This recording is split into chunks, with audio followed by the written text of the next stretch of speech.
c'est pas non plus une émission de danse. Hein. On va se calmer. Bonjour Jade. Bonjour Cyril. Il est beau ce que... Mon t-shirt. Mon t-shirt. Fight the Power. Je l'ai acheté à la librairie Racine. À la librairie Racine. De notre chère Gabriella. Donc Gabriella ne fait pas seulement dans le livre, dans l'objet. Je sais qu'il y a des petites poupées, il y a plein de choses. Vous pouvez trouver ce genre de Fight the Power. Envoyez un message peut-être pour savoir s'il en reste. Ouais. J'imagine qu'il en reste. Ok, pendant qu'on fait la chronique, tiens, on va envoyer un coup de fil à Gabriella pour savoir s'il y a toujours du Fight the Power. Et tu fight quel power là? On peut savoir. Tous, je suis dans l'intersectionnalité. Tous les rapports de pouvoir, je les fais. Okay. Je ne sais pas pourquoi je ne suis pas surpris de la question. Toutes les structures de domination doivent tomber. C'est pas anarchiste. C'est pas ça. Non, mais on en reparlera. Ça peut être l'objet d'une chronique. Ça peut être l'objet d'une voilà, chronique. C'est parti. Voilà alors, comment ça part. Hein, on met tout par terre. Ça fait l'objet d'une chronique. C'est parti.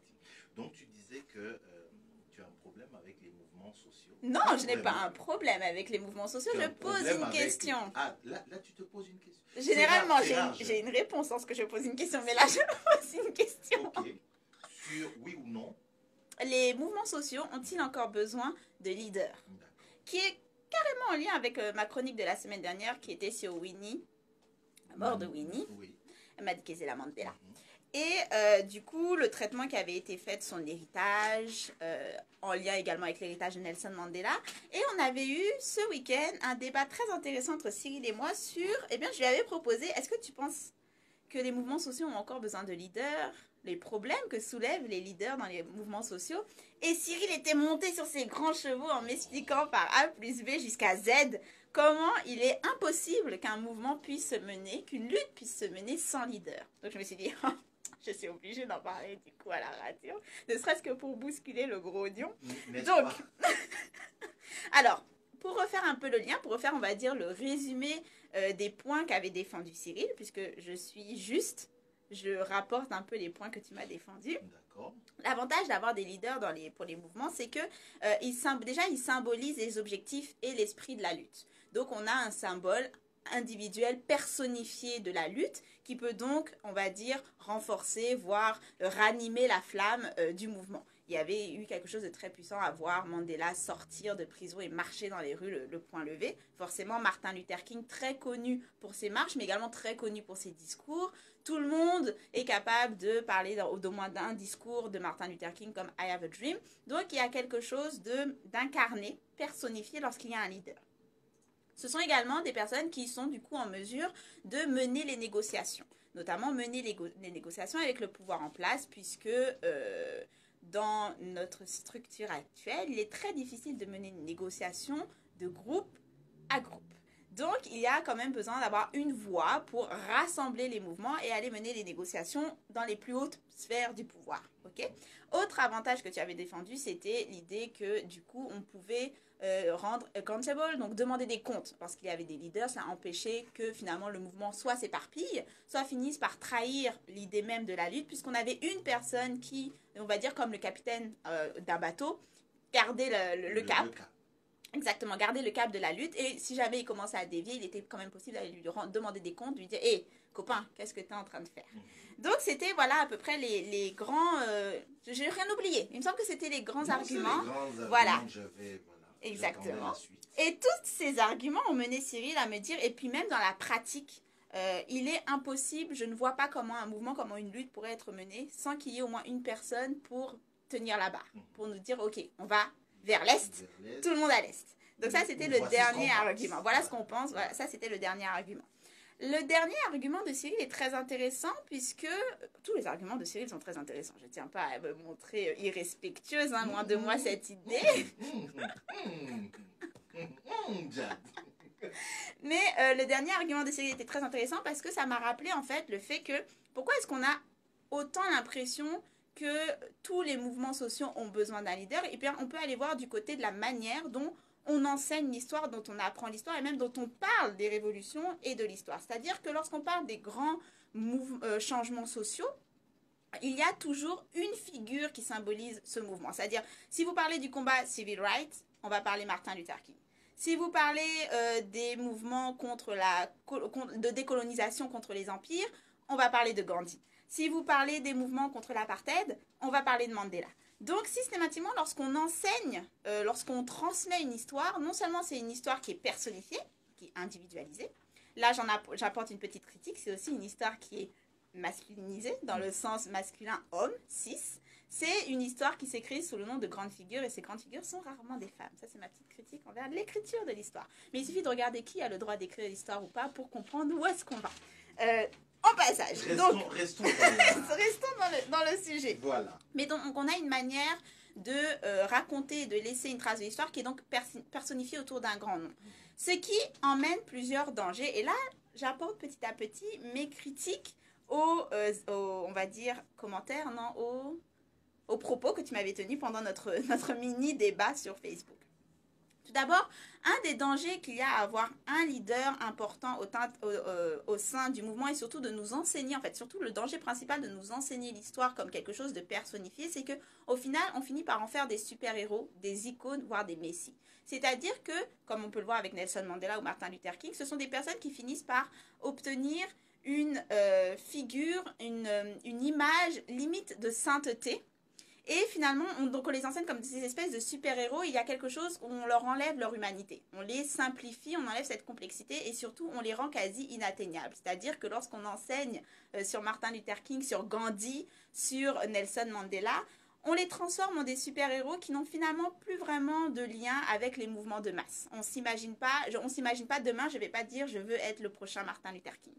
En fait, ça enlève leur capacité à être proche des populations et donc des mouvements de lutte. Déjà, il y a un problème avec la manière dont on enseigne et on simplifie leur héritage. Deuxième problème avec le fait de à ce point personnifier les luttes, et ce qui est mon problème principal, c'est qu'on invisibilise énormément le travail de la base. C'est que tout d'un coup, tout un mouvement est porté par une seule figure et il devient quasiment impossible de savoir et d'avoir une image, une trace de l'histoire de tous les mouvements, de tous les individus qui ont travaillé aux côtés, par exemple, de Martin Luther King pour lui permettre d'avoir une telle résonance dans l'histoire et pour lui permettre d'avoir une telle résonance dans les luttes. Quand on regarde, par exemple, à quel point les femmes étaient au premier rang de toutes ces luttes et à quel point il est difficile de connaître ne serait-ce qu'un nom, cela pose un problème sur la manière dont on refait l'histoire une fois qu'on veut en laisser des traces ou des archives. Donc ça, c'est un peu mon problème principal, c'est-à-dire on individualise une lutte et on en oublie la base et le travail de la rue. Surtout lorsqu'on en fait ces espèces d'icônes, de leaders et de capitaines, cela fait que, et ça c'est une critique qui a été apportée notamment par Ella Baker, qui était une militante qui travaillait aux côtés de Martin Luther King, il y a un problème de disempowering, c'est-à-dire que vous vulnérabilisez les populations. C'est-à-dire que c'est une personne qui dit on va à l'Est et son mot d'ordre fait qu'il est très difficile de pouvoir contredire. Voire les citoyens en deviennent carrément dépendants. Et donc là, ça pose le problème de qu'est-ce qui se passe lorsque le leader disparaît, lorsqu'il meurt, lorsqu'il est assassiné, lorsqu'il est emprisonné ou tout simplement lorsqu'il trahit ou abandonne la lutte. Donc ça fait que souvent, ça transforme des mouvements de lutte en une espèce de château de cartes. C'est-à-dire non seulement ça rend plus facile pour les pouvoirs en place de freiner ces mouvements, il suffit de s'attaquer au leader, faisons tomber le leader, on fera tomber le mouvement tout entier.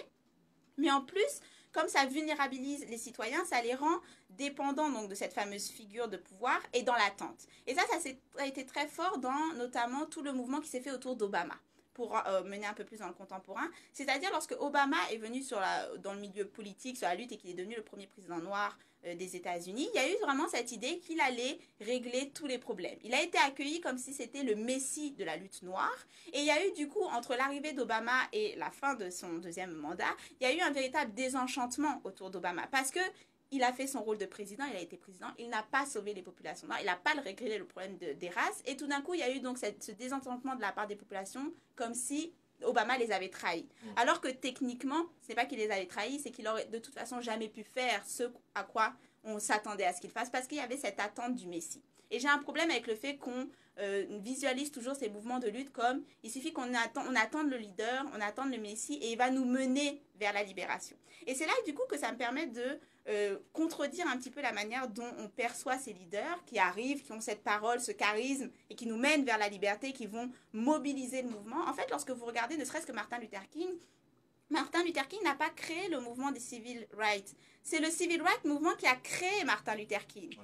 On est d'accord. Ils l'ont littéralement groomé, ils l'ont formé pour en faire ce leader. Et pas l'inverse. Mais dans la manière dont on retient l'histoire, on a l'impression que le mouvement est du top-down. C'est ce leader qui va mobiliser la foule et non pas la foule qui va produire ce leader. Là j'ai un problème avec la manière dont on va faire l'histoire de ce mouvement. Donc comme je l'ai dit, Ella Baker a été très critique là-dessus. Elle va même aller beaucoup plus loin dans sa critique et je dois admettre que ça me plaît quand elle va beaucoup plus loin dans sa critique. C'est qu'elle va critiquer le leader, cette fameuse icône de leader, comme étant un problème typique de notre société. C'est-à-dire toujours male center, donc toujours centré autour d'un homme, pas n'importe quel homme, hein, il faut que ce soit un homme charismatique, qui représente une certaine virilité, hétérosexuel avec une famille, donc marié, des enfants. Donc ça va être la norme. Ça va être vraiment, elle me dit, la norme actuelle et acceptée. Et elle me dit, et trop souvent, cette approche que l'on a des leaders va tomber dans la politique de respectabilité.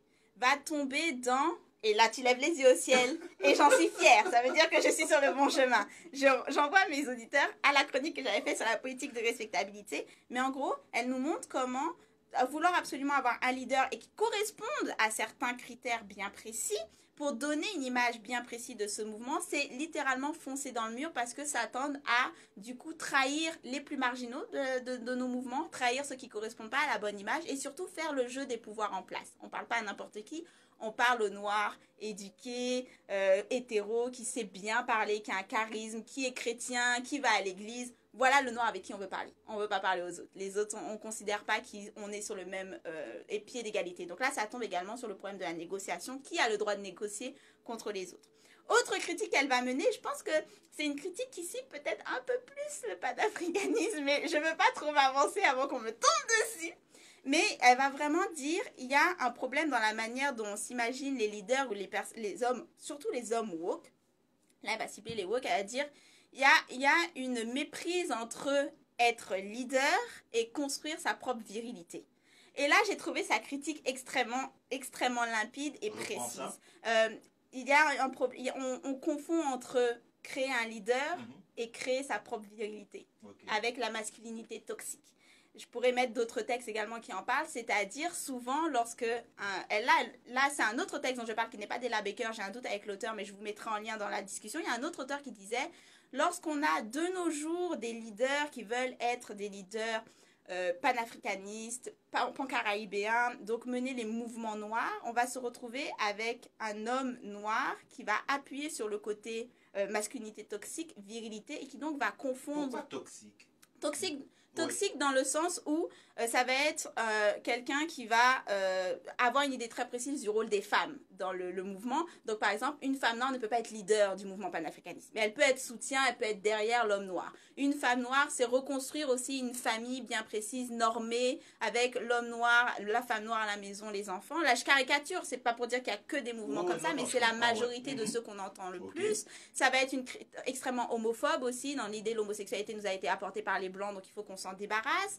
Ça va être aussi des propos tels que la femme noire empêche l'homme noir de se développer et développer son travail. Donc ça va être tout un tas d'idées qui au final font du mal au mouvement et qui sont majoritairement les idées qu'on entend le plus, qui ont un peu plus de plateforme. Là encore, je ne veux pas dire que tout le mouvement panafricaniste ou pancaribéen est comme ça. C'est pour dire ce qu'on entend le plus malheureusement sur les plateformes, c'est cette vision-là.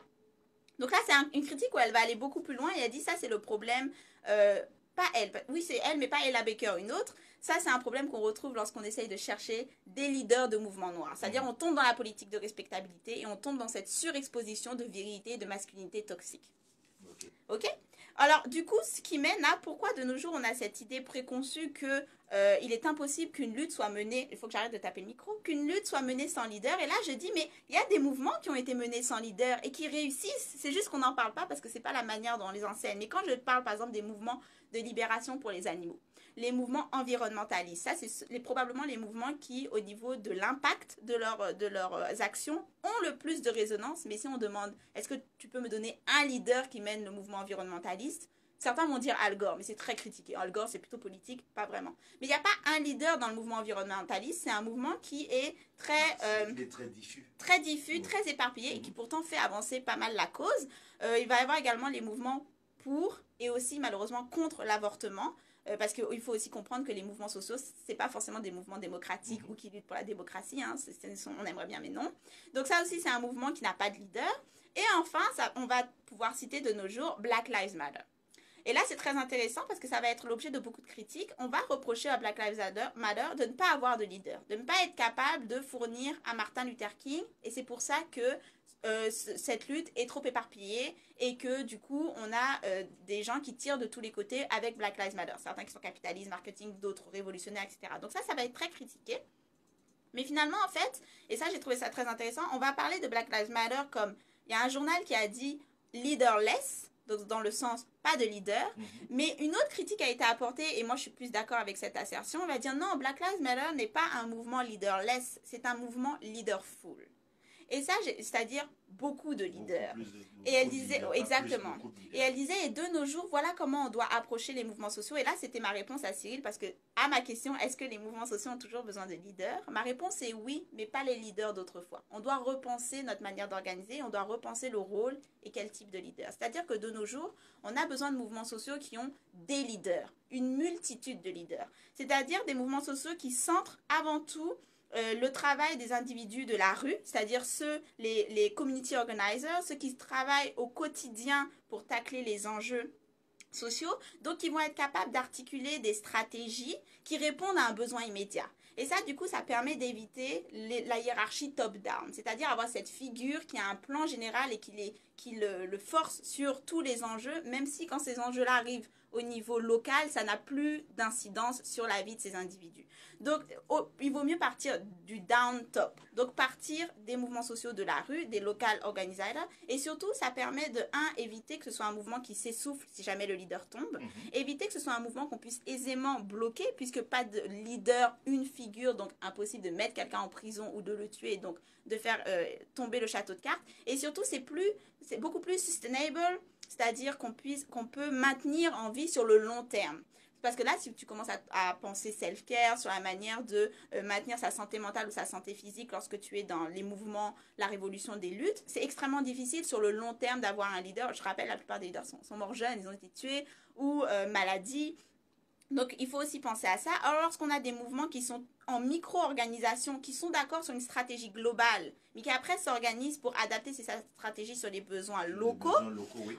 Ça laisse beaucoup plus de place, d'énergie et d'espace pour des individus de venir à la tribune, proposer des solutions, travailler à ces solutions, puis laisser la place à d'autres, être constamment dans le mouvement. Donc, il y a des hiérarchies, sauf que la hiérarchie est beaucoup plus fluide, beaucoup plus changeante et donc est beaucoup plus capable de s'adapter au type d'oppression que subissent les individus parce que sont capables du coup de réagir beaucoup plus vite en gardant en tête cette grande stratégie. Et tu peux me dire, oui, mais bon, ça c'est de l'idéologie, est-ce que dans la réalité ça existe? Ben, comme je te l'ai dit, on a pu parler Black Lives Matter, mais sans tomber forcément dans les États-Unis, je pense à Moissy. Moissy, si vous regardez la manière dont on organise Moissy, il n'y a pas une figure qui représente Moissy, mais ils ont une stratégie, des idéaux sur lesquels elles se sont. Avance? Et le mouvement avance et on peut voir tout ce que Moissy a réussi à faire pendant toutes ces années. Il y a également Case Rebelle, qui est surtout un média, mais qui travaille également dans la rue, que je recommande constamment sur ma page Facebook. Ils parlent énormément de leur podcast. Je vous partagerai leur « Nous sommes », donc comment ils définissent Case Rebelle. C'est extrêmement intéressant la manière dont ils se sont organisés. Parce qu'ils font en sorte qu'il n'y ait aucune personne qui soit plus marginalisée que les autres et qui n'ait pas le droit à un moment donné ou à un autre d'être au devant de la plateforme ou de se retirer. Donc on a sur le terrain des mouvements Idle No More, fonctionnent également de la même manière. Donc, est-ce qu'on a encore besoin pour conclure, est-ce qu'on a encore besoin de leaders? Oui, mais on n'a pas besoin des leaders des années 40, 50. Ils ont fait leur travail, mais maintenant le monde a changé et il faut qu'on s'adapte. On a besoin, non pas de mouvements leaderless, mais leaderful. Je te dis... vas-y, dis-moi, Cyril, est-ce que je t'ai convaincu? Ok, je lève mon chat. Merci. Bon. Parce qu'on a eu un débat sur un week-end entier. Je t'avoue. Tu sais quoi? Oui. Non. Seigneur, tu dis ça juste pour me contredire. Je dis, je me tais. Je me tais, j'adore.